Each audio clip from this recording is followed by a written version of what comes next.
ใหม่จับมือ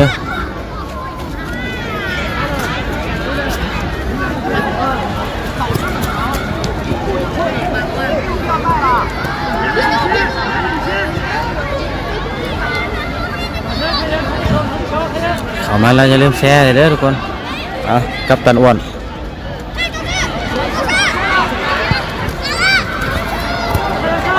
จะไปเลือกบ้านเลยเลือกเดิน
เก็บเลือกน้ำพาได้เคลียร์บานก่อนจะบุกจัดขวาไปซ้ายส่วนน้ำพายูไนเต็ดจะมาในเสื้อสีแดงส่วนทีมจากจีนจะเป็นสดสีฟ้าล้วนค่อยๆข้อกันมาเห็นหน้าว่าอะไรกับกับลังตั้งกันไหมไปทางขวาจะตัดเข้าในให้กับอ้วนแต่ลูกนี้ติดบล็อก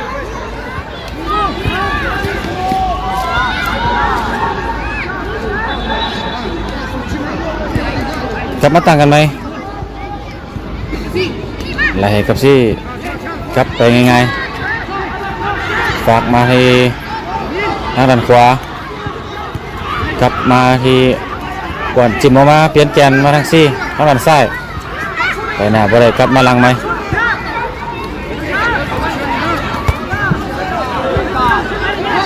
ตัดเข่าในมาฝากมาที่อ้วนแตะรถวางคาไปแต่ว่าถึงลุ่มที่2ด้านตัดมาแล้วซีเติมลุดลงแต่โอ้คาขี้ต้มนิดนึงก็ได้กลับมาไหมพยายามเคาะบานเนาะให้น้องๆทางจีนได้ไล่ดูว่าน้องๆทางจีนจะไล่จบบานวะ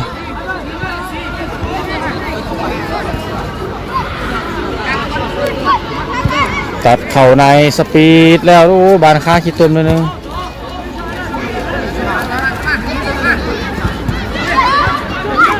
กลับไปที่ต้นตัดเข้ามาในสวยงามฝากยังบ่ฝากมาที่อ้วนใช่ไหม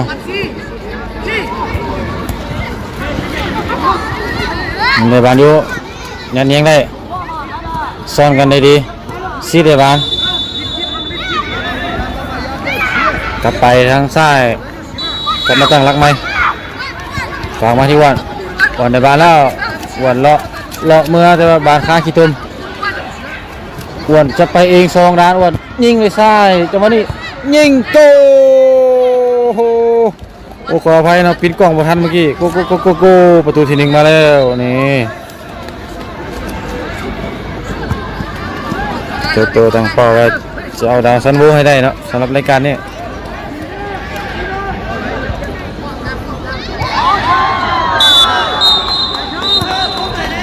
สปอร์ตจีนในเชียร์บาน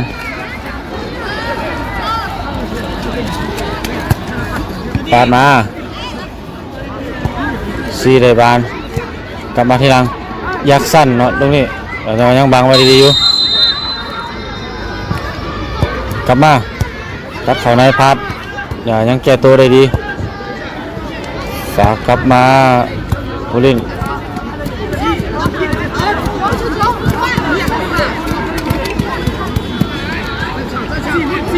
ฝากเข้ามาที่อ้วนทันปะสกัดเข้ามา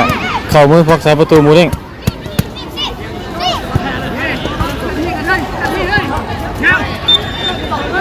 ยาวให้กับอ้วนเราโอ้ยคาน้ำอ้วนยังทันอยู่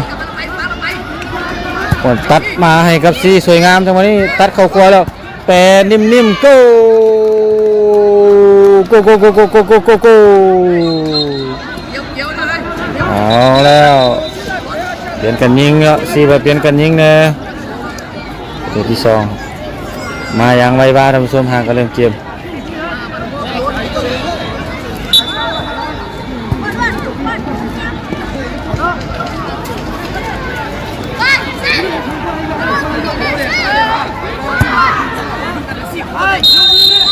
กลับมาซีเดบานให้หมูตัวยังเป็นดีบานค่าน้ำโอ้แต่จับบานไม่ค่อยดีของเราเมื่อกี้นี่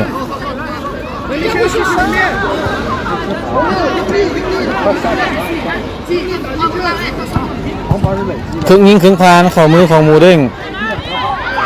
หมูเด้งหรือว่าเปเล่เนาะนี่อ้วนโซ่1 สเต็ปอ้วนในบ้านมาแล้วซับขาล็อกตัวหนึ่งนี่กลับมาย้อนหลังเป็นวัดลวดลายเนาะเปลี่ยนแกนแต่ว่าโบพันยังทันอยู่นี่ไปหน้าว่าไรกลับมาหลัง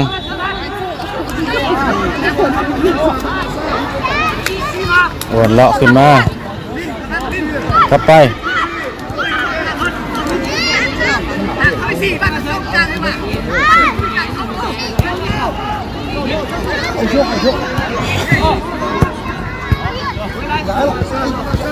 มาสี่ยังคันอยู่เปลี่ยนแกนไปข้างด้านขวาไปมาก็ได้กลับมาตั้งรับไหมนี่อ้วนดีลาโซบัดหนึ่งกลับมาเปิดยาวทันดูบอจังหวะนี้เหล็กออกหลังไป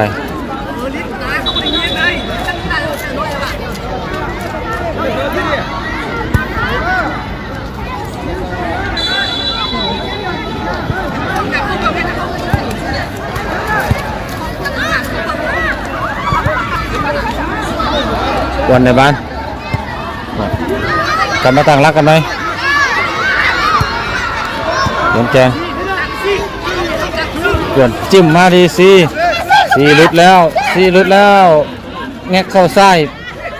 แปรเน้นๆเนาะนี่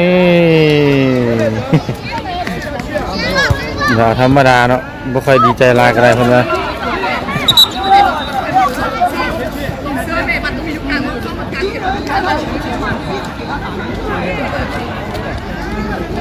อันที่3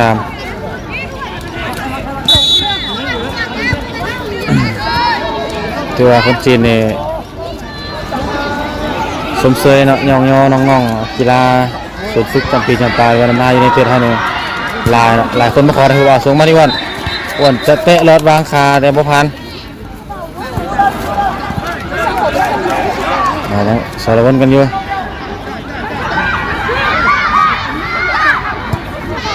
กลับมาไหมฝากมาที่อ้วนว่าจะได้ช่วงนี้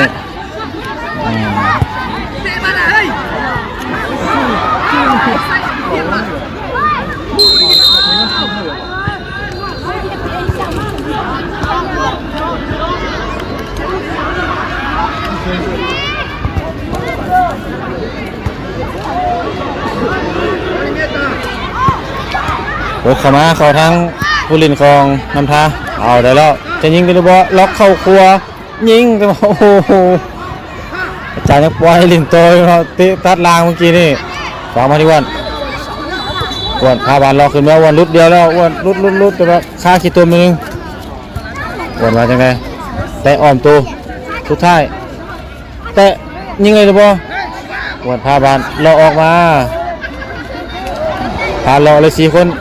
ยิงเบาๆจังหวะนี้โอ้ยังติดเซฟ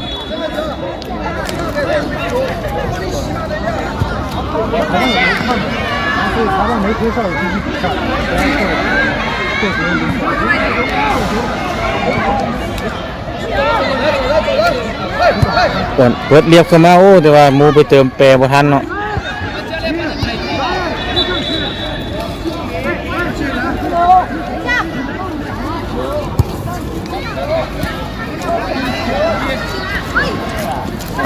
เปิดมาเข้าทางของบุรีทั้งจีนออกไปซ้ายแต่ว่ากองหลังเขาก็ดักไม่ได้แน่นๆกันอยู่จะยกให้กับอ้วนด้วยตำหัวผู้เล่นเอาเดินขึ้นมาแล้วฝากไปให้กับมูจังหวะนี้อ้วนว่าจะไหนอ้วนไหลยกชิบคำหัวลงนี่โก้ยิงแบบสู้เนื้อสั้นไปเลยเนาะชิบคำหัวกับแดงเมื่อกี้นี่โอ้โหแน่นอนลายเนาะเบิ่งว่าทั้งนั้นจะยอมแพ้หรือบอหรือว่าจังไงเดินกับเปื่อนเลยเนาะทุกคนยิงเลยหมูเด้งซิบโอ้เดี๋ยวยังอยู่ดุนๆนะครับบานเนาะหมูเด้งจะเงาแล้วนั่นเองกลับมาขอสวยงามเนาะโอ้แต่ว่าไปคนละทางเลย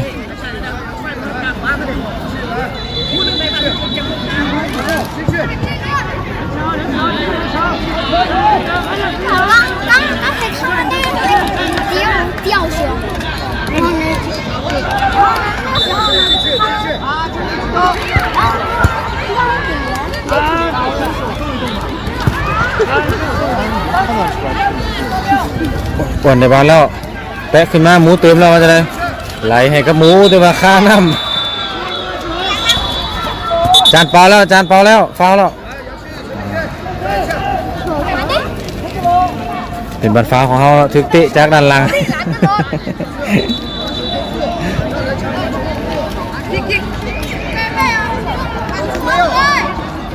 แปรริมทางเอาวันบ่ดอกยิงแห้งเตะสูงกว่าเขาแล้วนะนี่สามเหลี่ยมเนาะกูยิงเบาๆเนาะอย่ายิงแห้งอยู่กีฬาคู่ต่อสู้เจ็บได้ประตูที่5没带，他就拿了个水壶来的，就拿酒，他要给你换那个队服，橘色那个。เปิดยาวขึ้นมาเข้าทางของซีตัดเข้ามาทีหมายเลข70แบบว่าไรกลับมาเลยนี่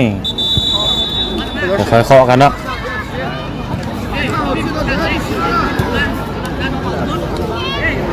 ผมเป็นผู้ปกครองอยู่ทางบ้านส้มก็น่าจะดีใจเนาะเบิกในการลูกหลานเขาเล่นเนาะทีมทางนั้นก็บ่ค่อยได้เล่นบานเลย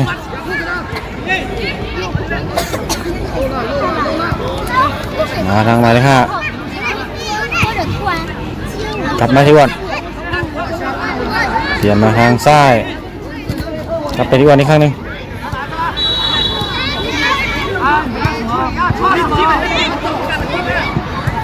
ฝากมาที่หมายเลข5แล้วกลับมา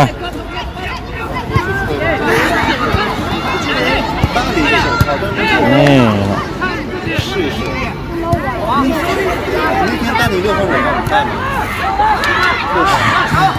วันโซสเต็ปไปบ้านนึงขอไปด้วยฝากลุดแล้วมาเลย70โอ้ยค่าขี้ตุ่มแล้วเกือบทุกคน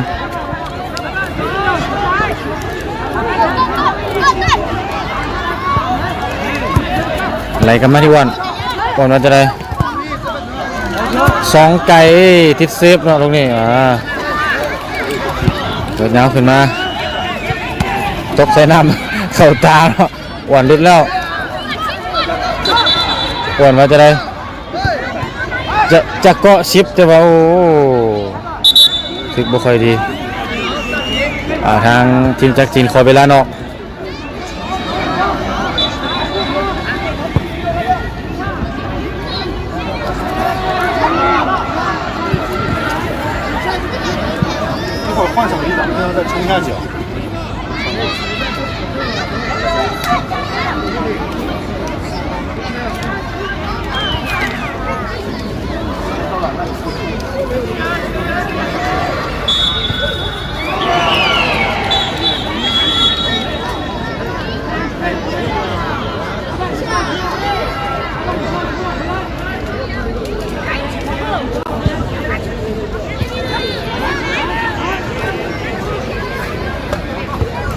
好球！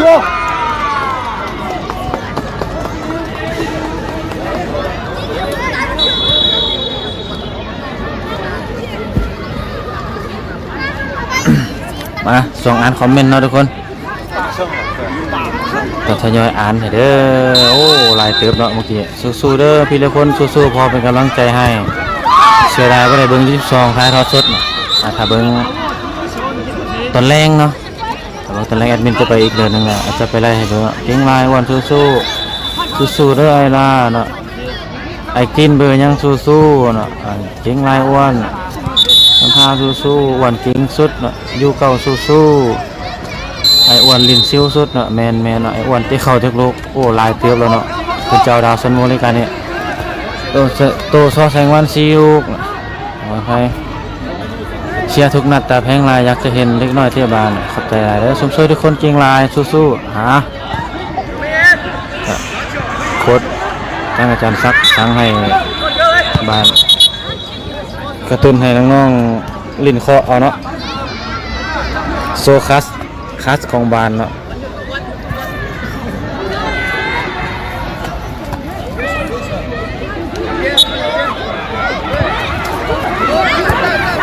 มา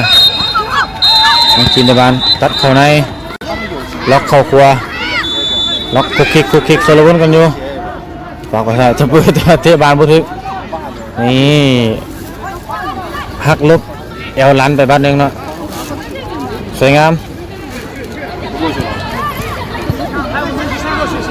เข้าทางของเปเล่ยาวมาให้กับอ้วนบานลงได้อ้วนหลอกบาทหนึ่งแล้วทางไหนยกมาที่อ้วนอีกบาทหนึ่งอ้วนแต่งเข่าซ้ายแล้วไหลให้กับหมูจะให้กับหมูยิงแต่หมูไปคนละทาง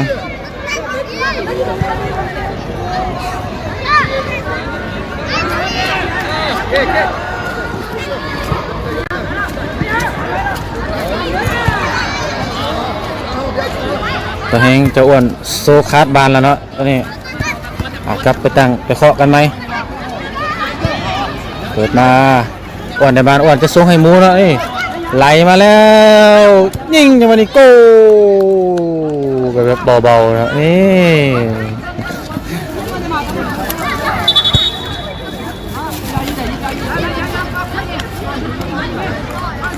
คือเห็นเนาะเขาเจ้าก็มีทีมแข่งอยู่เนาะแต่ว่ายังบ่ทันได้เจอกันเถอะอาจจะทีมแข่งอาจจะซูซีเนาะทุกคนเข้าบ้านมากลับไปตั้งข้างหลัง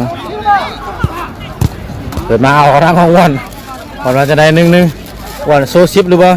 แอซิดให้มูหรือว่าค่อยส้นมาโอ้แต่ว่าบ่ผ่านอ้วนยังได้บ้านอยู่กลับมาใหม่แต่ว่าบ้านค้าขี้ตุ่มบอกรออยู่ไปเองทางซ้ายแล้วกองหลังเขาเคลียร์บาดไปทางของจีนแดงเข้าซ้ายสุดท้ายคอสเข้ามามูดิ้งจับได้อย่างสบายแล้วเร็วมาที่อ้วนจับบานไม่ค่อยดีเตะขึ้นมาอ้วนในบานแล้วอ้วนลุดแล้วอ้วนแอดซิดหรือว่าจะชิปเบาๆโก้โก้โอ้โหดรุ่นซิปทอดนะกัปตันนำ5รุ่นต่อไปเกมก็อาจจะไม่ค่อยกดดันเพราะปานใดแล้วเนาะโรบินสู้สมเสยโค้ดเด้อสอนลูกให้มีแต่คนเก่งๆเนาะแมนเนาะต้องสมเสยเลยใส่สวัสดิ์สุรินทร์กับโลวิพัฒน์บุตรีระบบแอดอันนั้นเป็นตำนานแล้วเนาะ2คนนั้นจะเป็นตำนานต่อไปจัดมาทางข้างด้านในล็อกสวยงามกลับมาตั้งไม้ที่วันเปลี่ยนมากลับไปที่วันฝากมาที่กลาง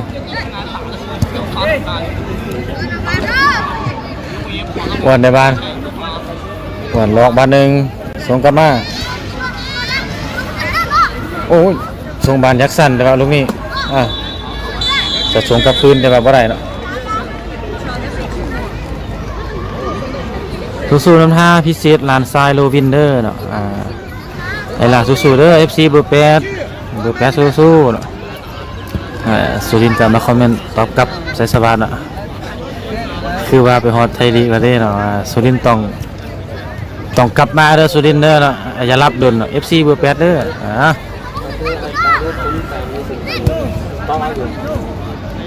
วินมาที่วันก่อนกลับมาสุดท้ายยังช่วยกันได้ดีมาที่ไหนนี่ฮะกลับไปตั้งรักไหม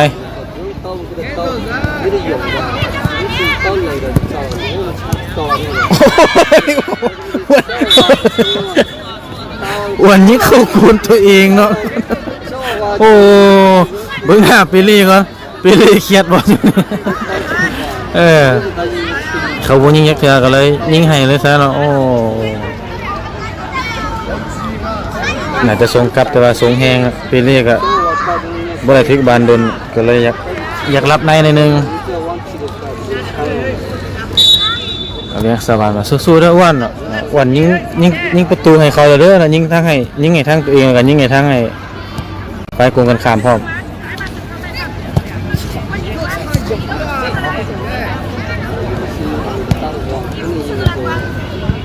ไปที่ว่าฝากมาทางกลางทางจีนบ่ได้บานเลยเนาะเกือบว่าบ่เห็นบานเลยเอาได้แล้วยิงเลยซ้ายโอ้ยังติดบล็อกอยู่เชียร์ออกมาและก็อาจารย์เป่าจบเกมการแข่งขันในครึ่งเวลาที่1สกอร์ยังเป็นทางเขานำอยู่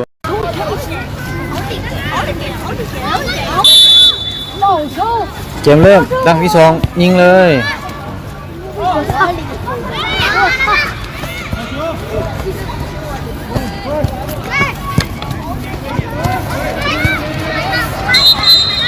เดี๋ยวแอดมินจะย้ายไปอยู่ทางอีกฝั่งหนึ่งเนาะเพื่อจะเห็นเวลาเข้าประตูมอคักๆ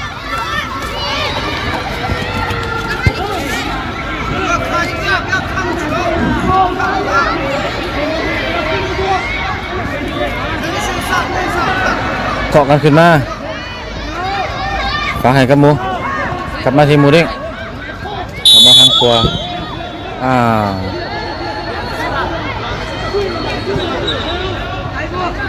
จังหวะนี้ฟาว2จังหวะบ่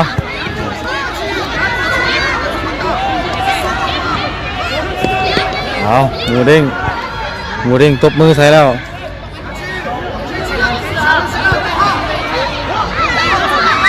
บาน2จังหวะเนาะ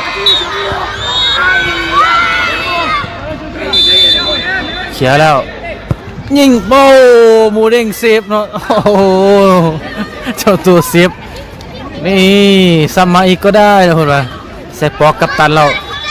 แข็งแห้งเข่งคืนกันได้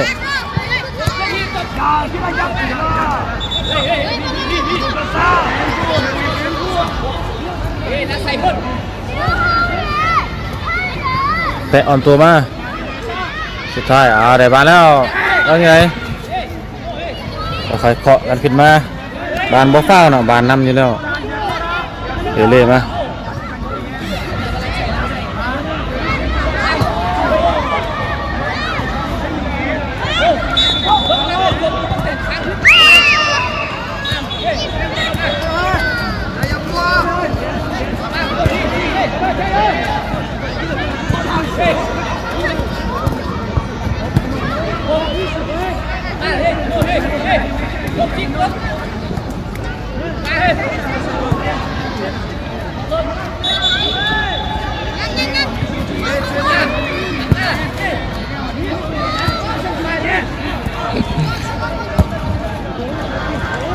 เด็กน้อยทั้งจีนบ่เห็นมักบานเลยเนาะตอนนี้เคาะอยู่นะกูนตัวเองเลยเนาะ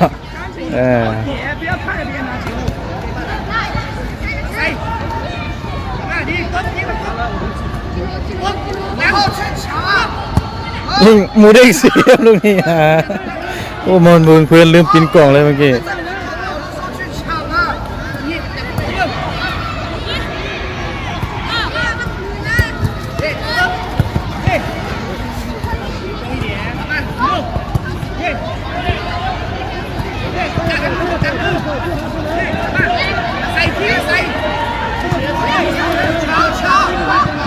ไปแล้ว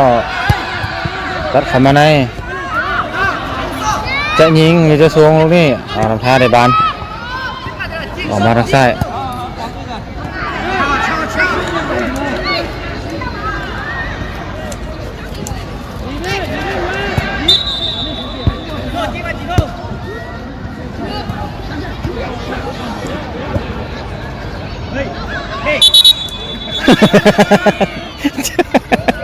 หมูเด้งจับอีกแล้ว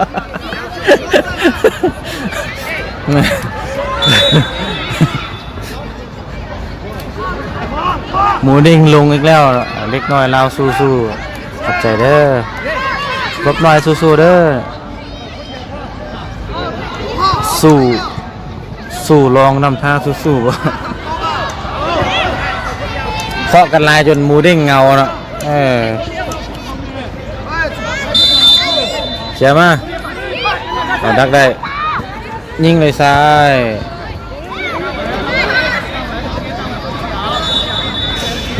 ล็อกเลยสวยงาม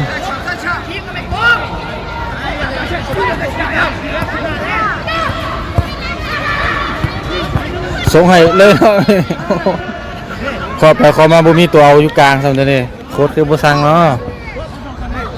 ขอข้างหมดแล้วบ่มีตัวอยู่กลางโดยพัดว่าเอาไปยิงกวนได้เนาะบ่ฮู้ว่าสตาฟโดนๆเทื่อเนาะให้เขาเจ้าเคาะนั่นนึงก่อนไอ้อ้วนเตะเข้าจักลูกแล้วลายลูกเติบนี่หมูเด้งเซฟ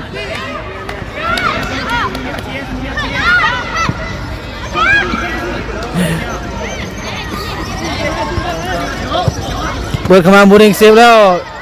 ว่าจังไดออกมา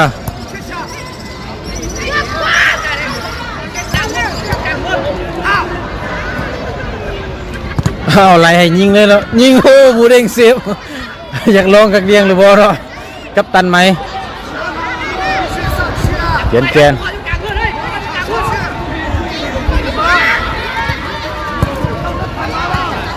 มาเลยยิงเลยเอาไปยิงเลยยิงนะ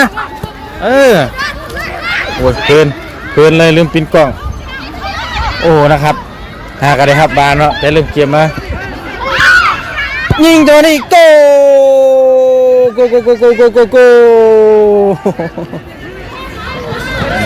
มาเลย56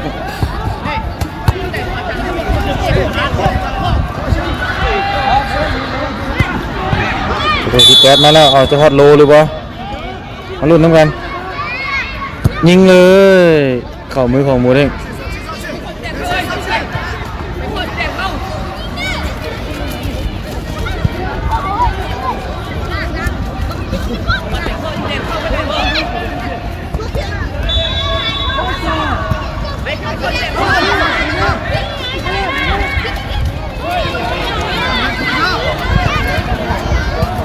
มา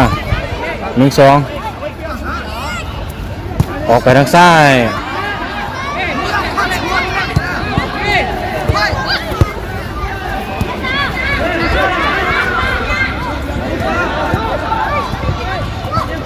สวยงาม1-2ได้เลยบ่ต่อมาทางด้านหน้าล็อกรออยู่บานอาจจะบ่ค่อยได้ใส่พลังภาคหลายนะเนื่องจากว่าทุกคนก็น่าจะเห็นแล้วเนาะเกมมันก็อาจจะขาดได้แล้วให้น้องๆเคาะลิ้นบาน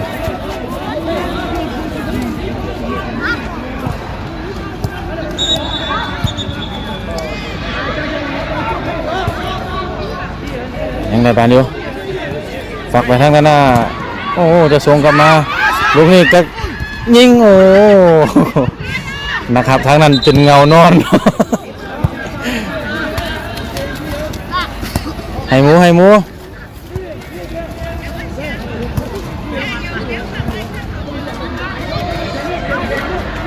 ยิงเลยซ้ายหมูเด้งเซฟนี่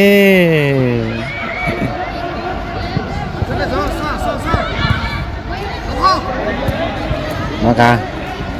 ออกไปทางซ้ายทันบ่โอ้ลูกนี่สลับขีดตมออกไปแหง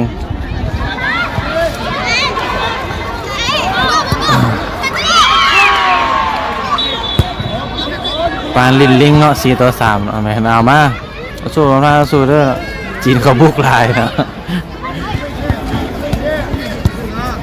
ลำท่ามันสีแดงเด้อนี่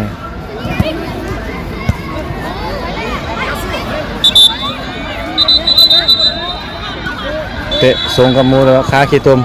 เอาประตูจะมาลงมาที่มูเด้งยิงมูเด้งเซฟยิงอีกมูเด้งเซฟโอ้ปล่อยเขาซ้อมมูเด้งเนาะของหลังปล่อยซ้อมมูเด้ง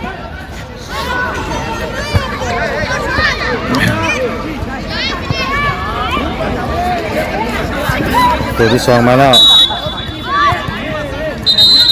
ปล่อยให้ซ้อมมูเด้งสะเละเลยขาขี้ต้ม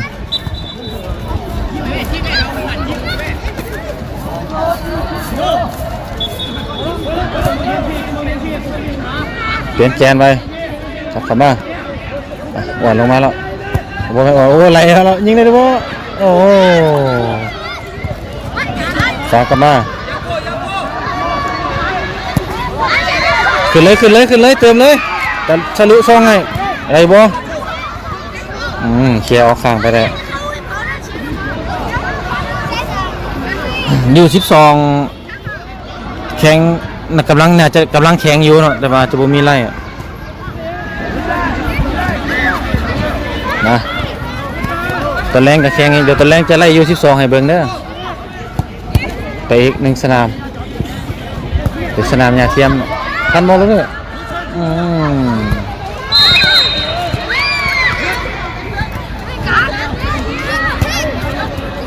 ไปเปลี่ยนไปทางซ้ายจัดเข้ามาในโอ้โบเติม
สวยงาม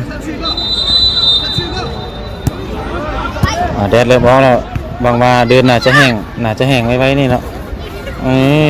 สกัดออกข้างไป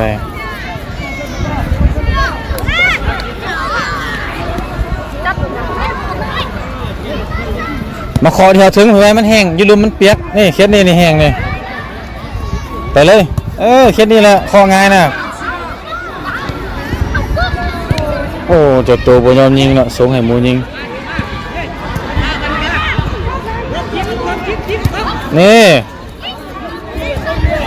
แต่เน้นๆเนาะโอ้โหเนื้อสั้นนะครับขนาดจะยอมแล้วเนาะ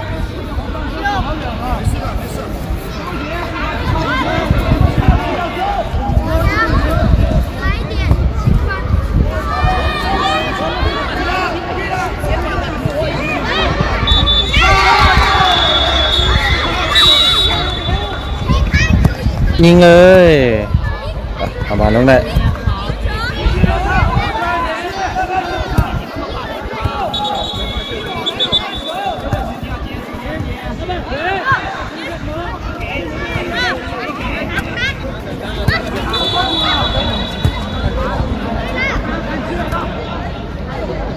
ลงแล้วหมูเด้งนี่เซฟบอหมูเด้งทุบ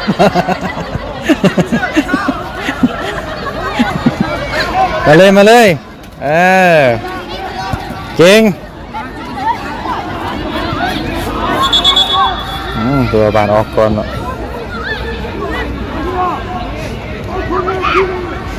FC คิกไอไลน์เนาะ ไอสู้ๆไอคิกไอสู้ๆนะเบอร์เก่าสุรินทร์เตะจากโมงสุรินทร์นี่น่าจะเตะมักเตะประมาณ11 โมงกลางคืนขึ้นไปสุรินทร์นะ11 โมงฮอด4 โมงเช้าน่ะเพิ่นซ้อมหนักเลยสู้ๆเด้อเนาะก็น่าจะบ่ยังผิดพลาดแล้วทุกคนเกมก็น่าจะจบประมาณนี้ตัวรักเขาก็เอาพักผ่อนหมดแล้ว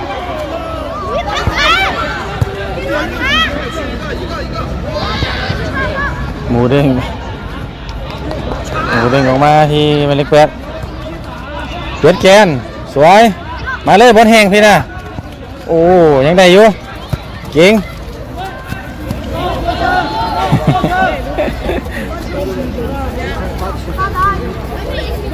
ไอ้สู้ๆเด้อเด็ดออกแล้วขอให้เดินแห้งซะแล้วทุกคนเอ้ยน้องๆกับลินบานยากนะมา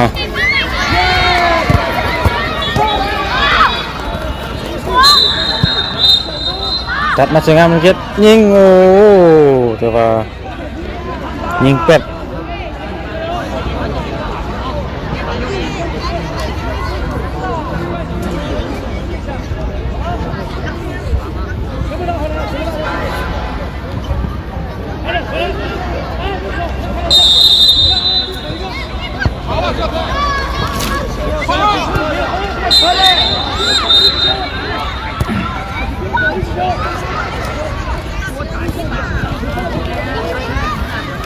กรรมการก็บอยากเป่าแล้วเนาะคำเอวเบิ้งเลย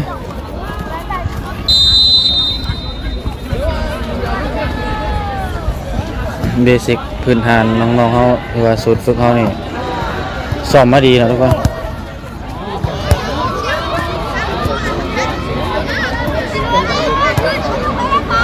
บอลค้าขี้ตุ่มบ่ใส่หลังงาม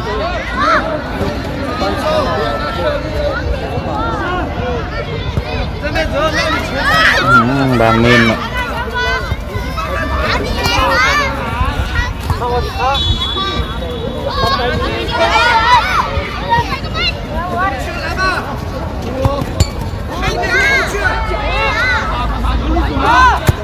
ยิงเลยเข้ามือของหมูเด้งเอาหมูเด้งไหลให้บูมีคนมายิงเนาะพอเราออกซ้าย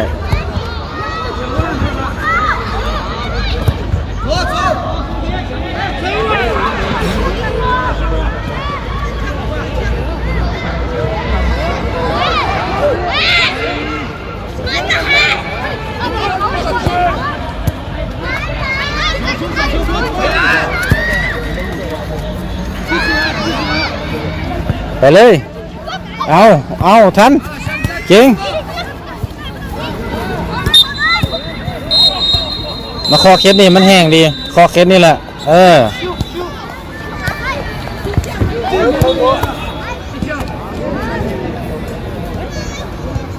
กบอาบานกบเปลี่ยนเบื้อง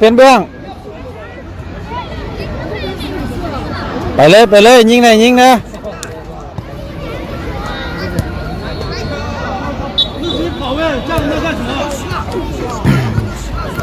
อยู่12ตอนแรงเดี๋ยวตอนแรงจะไล่สดเลยนะประมาณ8 โมงแรงของจีนเวลากับ7 โมง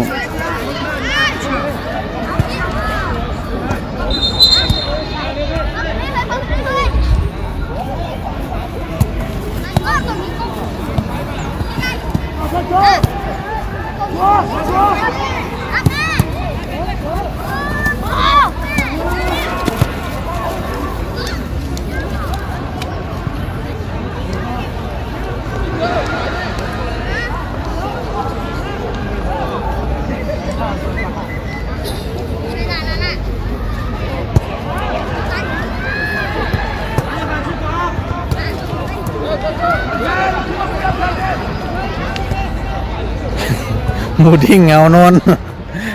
นจ้าเป็นตัวสร้างสีสันสำหรับหมูดิ้ง น่าจะหมดแล้วเนาะเวลาอีกจังไหนกัน